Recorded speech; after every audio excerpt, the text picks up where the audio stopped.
નમસ્કાર દર્શક મિત્રો, એસડી ન્યૂઝ ગુજરાતી ચેનલ પર આપનું સ્વાગત છે અને હું આપની સાથે વૈશાલી પુવારુ કરીશું નજર આજના સમાચારો પર।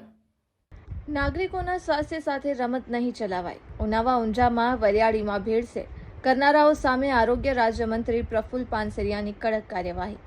કેમિકલ કલરની ભેળસેળવાળો ₹19.6 લાખનો 26 ટન વરિયાળીનો જથ્થો જપ્ત। આરોગ્ય રાજ્યમંત્રી પ્રફુલ્લ પાનસરિયા।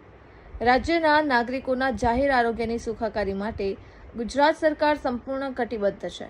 મુખ્યમંત્રી શ્રી ભૂપેન્દ્ર પટેલના માર્ગદર્શન અને આરોગ્ય રાજ્યમંત્રી શ્રી પ્રફુલ્લ પાનસરિયાના નેતૃત્વ હેઠળ ખોરાક અને ઔષધ નિયમન તંત્ર દ્વારા રાજ્યભરમાં ભેળસેળિયા તત્વો સામે ઝીરો ટોલરન્સની નીતિ અપનાવવામાં આવી રહી છે, જે અંતર્ગત તંત્રએ મહેસાણા જિલ્લાના ઊંઝા પાસે આવેલા ઉનાવા ખાતેથી કેમિકલ કલરની ભેળસેળવાળો ₹19.6 લાખની કિંમતનો 26 ટનથી વધુ વરિયાળીનો મોટો જથ્થો ઝડપી પાડી અને કાયદેસરની કડક કાર્યવાહી હાથ ધરી છે। આ સફળ કામગીરી અંગે વધુ વિગતો આપતા આરોગ્ય રાજ્યમંત્રી શ્રી પ્રફુલ્લ પાનસરિયાએ જણાવ્યું હતું કે ખોરાક અને ઔષધ નિયમન તંત્રની ફ્લાઇંગ સ્કોડે ઉનાવા ખાતે 2 જગ્યાએ અચાનક દરોડા પાડ્યા હતા, જેમાં એક ભાર્ગવ કુમાર પ્રવીણભાઈ પટેલનું ગોડાઉન અને બીજામાં પટેલ રાકેશ કુમાર તલસીભાઈની પેઢી ગેરકાયદે પ્રવૃત્તિ કરતા ઝડપાઈ ગયા હતા।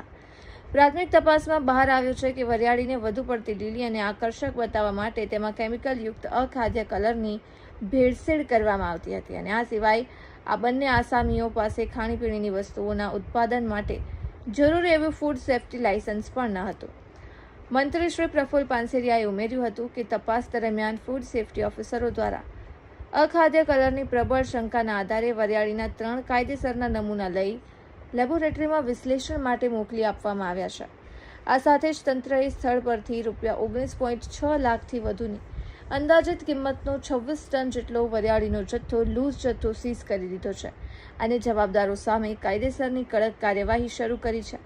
લોકોના સ્વાસ્થ્યની રક્ષા માટે ફૂડ એન્ડ ડ્રગ્સ વિભાગ સતત એલર્ટ હોવાનું જણાવતા મંત્રી શ્રી પ્રફુલ્લ પાનસરિયાએ સ્પષ્ટ શબ્દોમાં ચેતવણી આપી હતી કે આગામી દિવસોમાં પણ ગેરકાયદે કામ કરનારા અને મિલાવટખોરો સામે આ ચેકિંગ ઝુંબેશ વધુ તેજ અને કડક બનાવવામાં આવશે તેવો વિશ્વાસ મંત્રીશ્રીએ વ્યક્ત કર્યો હતો।